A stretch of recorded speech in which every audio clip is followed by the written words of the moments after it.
lidi dneska si ukážeme nejúplnější voňavky do školy. Prostě nějaké voňavky. První voňavka je tady ta. To je od, jak se jmenuje, ta značka se jmenuje. Tady ten přenosný. To 40 masakra má 60, myslím dvojku. A není tak silná, ale je fakt dobrá. Druhý je tady ten Dore, ale voní jak... Počkejte, já musím to vypachalo. Smrdí, voní to jak jedna voňavka, už nevím. Potom je tady ten, to musím takovou, je tady ten, taky moc taková hodně lesní.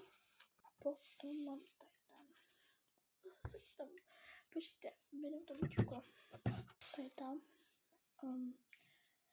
se s ní hodně fotím. Voním.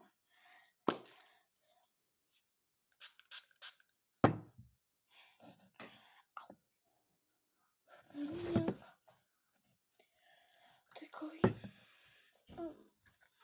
špinavý. Přemýšlím, že se gradila pro křečka do rádla. To vůbec nejde vyčistit. Voní jak jedna voňavka, ale teď se pamatuju jaká. Co to je to?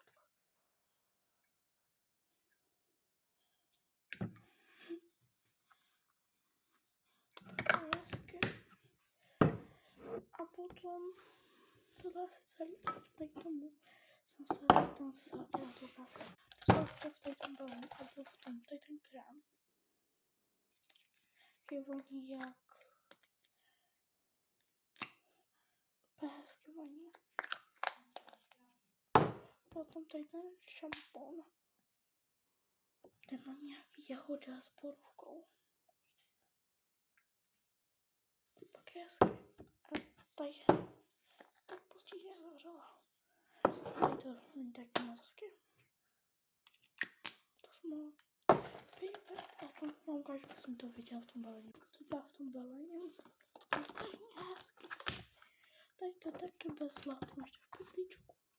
Čau.